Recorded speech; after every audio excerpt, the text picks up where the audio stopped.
Today, we're talking about how to master your mind, the simple mental training to control your thoughts. We can all clearly see when someone is physically fit. However, we can't easily see if someone's mind, their brain, is healthy, in shape, or out of shape. But it's just as important. An untrained mind is a mind that constantly wanders. A wandering mind is an unhappy mind. You simply don't have control over this ball, this orange ball. This orange ball represents your attention.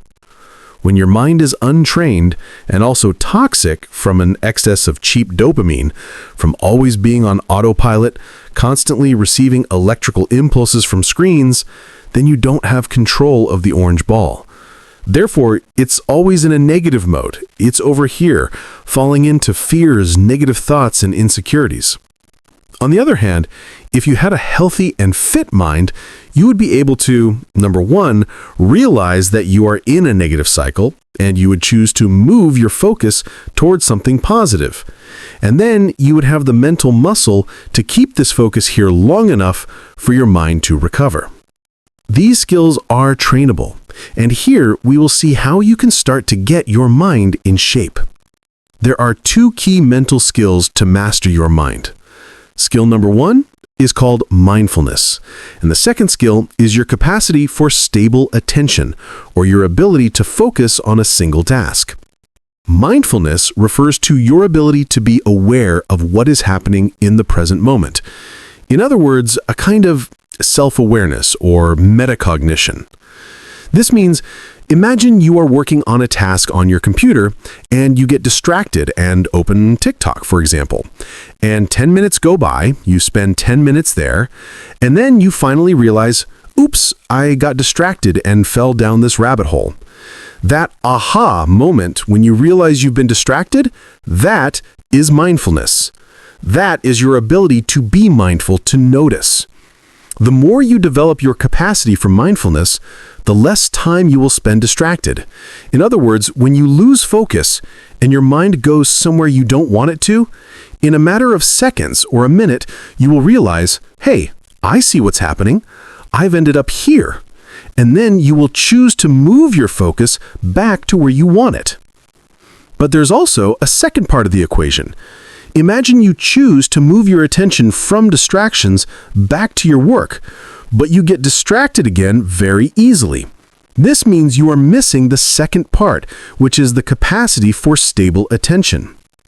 I see the ability of stable concentration as the mind's muscle. In other words, it's the strength, the power, the horsepower of your mind's engine to stay on a task. If your brain were an engine, this would be like increasing the horsepower to have more mental power to literally focus on the same thing. Both skills are complementary, and one without the other isn't very useful. For example, if you only have stable attention, meaning you concentrate like a machine, but you have no mindfulness, what will happen is that you'll be a car with a very powerful engine, going straight as an arrow, like a Ferrari. But you don't really know where you're going. You're going very fast to nowhere. Instead, add some beautiful windows to that Ferrari where you can see. Add a steering wheel that you control and choose, okay, we have a GPS. We're going here, or there, or over there. And then we move like a rocket. So if you have these two skills together, the capacity for awareness, for mindfulness, and then you have stable attention, you become a high-performing person. A person with a truly powerful mind because you are able to choose where you want to focus, and then you have the muscle to do it. How does this affect our mental health? How does it affect our well-being? The levels we have of mindfulness and stable attention have a direct correlation. This is because our brains already come hardwired with a negative bias. We naturally focus on threats, on what could go wrong, and this is for survival. So, since we have this negative bias, if you are not aware of it, if you don't have enough awareness to see when you get trapped in negative thoughts, in worries and insecurities, what you will do is constantly remain in that negative state, and therefore you will constantly reinforce a negative mind. Furthermore, if you don't have stable attention, you literally won't be as productive as you could be. You won't have enough focus to achieve the things you want in your life, and that will reinforce a negative state, a negative mood. Therefore, this untrained brain, this wandering brain with a negative bias, really directly affects how we feel. And obviously, there are many real-life applications. Imagine you are a person who gets nervous in spontaneous moments, when you have to answer a question at work or whatever. You get nervous and respond inefficiently. Well, if you develop your mindfulness, there is that period of time, a second or half a second, where you can breathe before answering that question from your boss, for example, and be aware of the moment, choose your response, and then give it. Because often when we're nervous, we tend to react, and we do it without thinking. We do it suddenly, and therefore the response we give to the person or the situation is not the best one. Instead, if you develop your mindfulness, you have that ability to give yourself that half second to breathe, be aware of how you feel, and respond in a better way. Additionally, as we've talked about, this helps you at work to be more productive. If you have mindfulness, you won't fall into the trap of, for example, working yourself to the bone, where you're working a lot, but maybe you're not going in the right direction.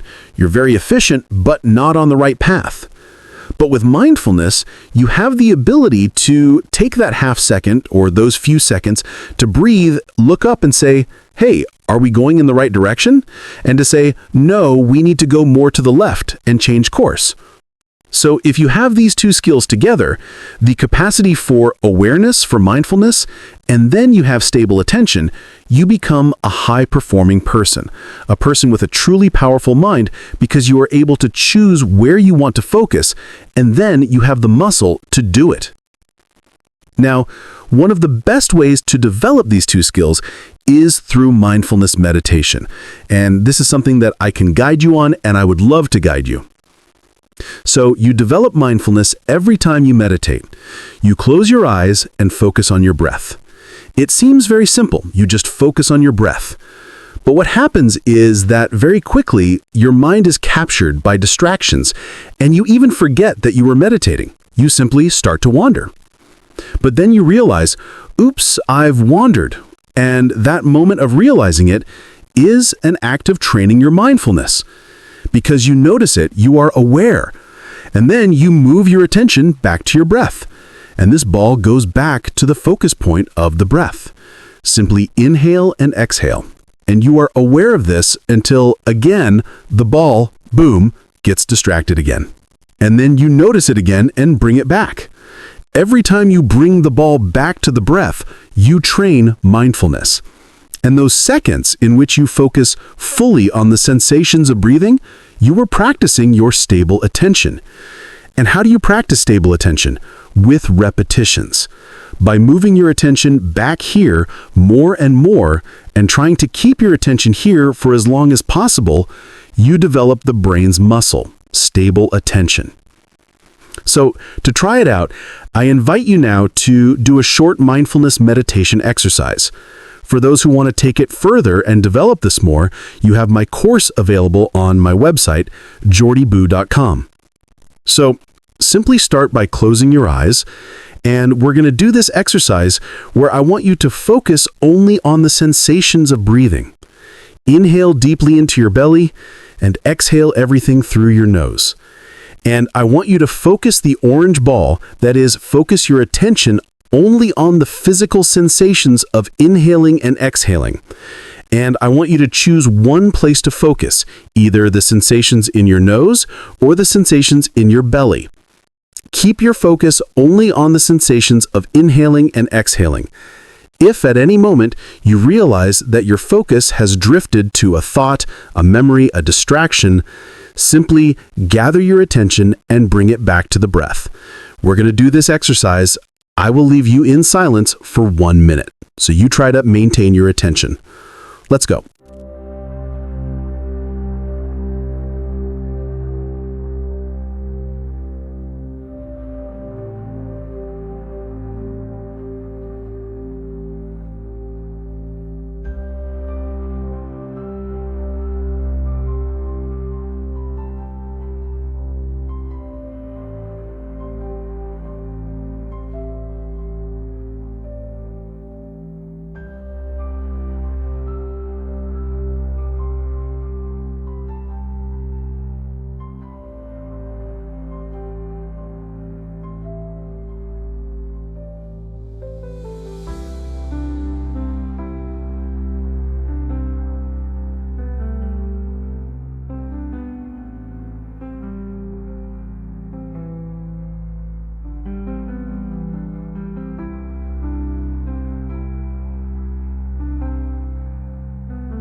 Okay, very good job.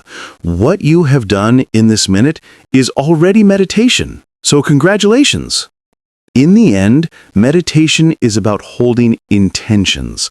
And just by holding that intention of, hey, for this minute, I'm going to focus on this, and if my focus wanders, I will bring it back. Simply by focusing and maintaining these intentions, you are already meditating and you are entering the gym for the mind, strengthening this day after day.